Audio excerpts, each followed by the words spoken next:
All right, welcome back to Pipes Pro Talk, and I'm here to give you my first edition of my 2020 NFL Power Rankings after Week 1. I'm going to list off my 32 teams and talk about a few and their placing, which may surprise some people or are just worth talking about in general. So with that being said, let's get into this. 1 through 8, I have Baltimore, Kansas City, Seattle, and then Pittsburgh. I want to talk about the Steelers. I've been openly low on Big Ben, and it appears I was totally wrong. He looked excellent on Monday, like a guy that isn't coming off Tommy John surgery. I do like the Steelers going forward, but I wouldn't get too hyped. The Giants were unable to get anything going on an offense that runs through Saquon, and he couldn't get a block all night long. I do think Pittsburgh's going to have the best defense in the league this year, which is a huge plus for them.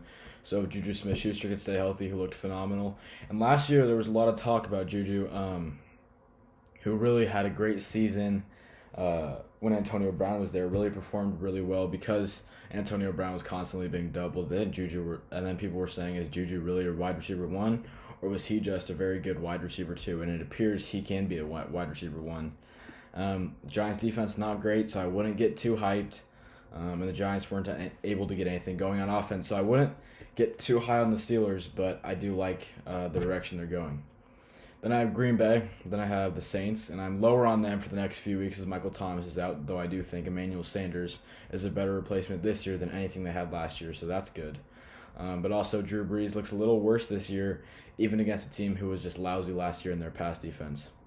Then I have Buffalo and Tennessee rounding out my top 8, and then 9 through 16. At number 9, I have the 49ers. I have them lower because this is another showing of how their defense struggles against mobile quarterbacks. I love their defensive line, but Kyler Murray was able to get free pretty often against them, and they'll have to face Murray again, Wilson twice, Cam Newton, and Josh Allen down the road. This may be a sign of things to come.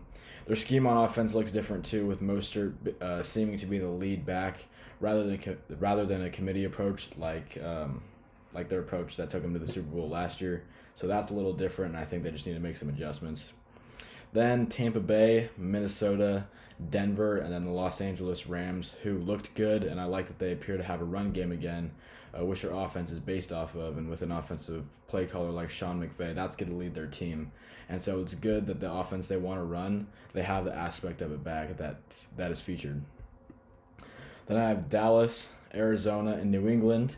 Cam looked good, especially running the football, and if he can stay healthy, New England will be better than I anticipated. Then here, 17 through 24, I have Philadelphia at 17. They lost to Washington, which is not a big deal. They happened to face a team in Week 1 whose strength met their weakness, and Carson Wentz just came off a soft tissue injury recently. So I'm not going to get too low on the Eagles, but I do think giving up 8 sacks is bad. They are missing the two. They were missing in Week 1 the two main pieces on that side of their offensive line.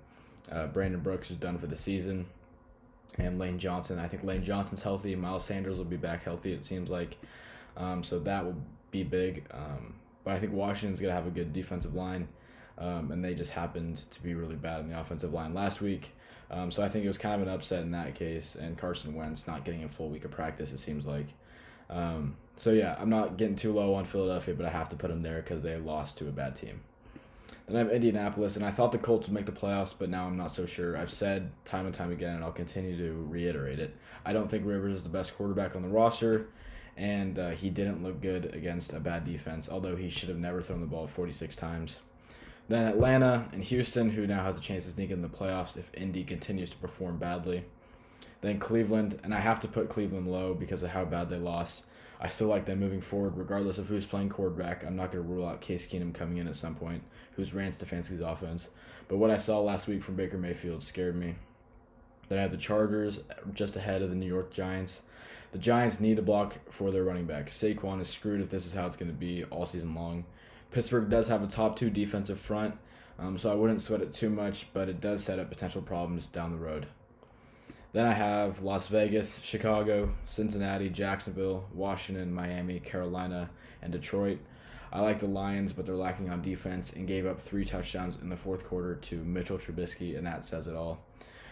Then as the worst team in football, the New York Jets come in 32nd to round out my power rankings, and here they are again. I'll show them on screen. And that's going to do it for Pipes Pro Talk and my power rankings for Week 1 of the 2020 NFL season. Hi, thanks for watching Pipes Pro Talk on YouTube. If you enjoyed what you saw, be sure to like, comment, and share with your friends. And if you want to see more, subscribe and hit the notification bell.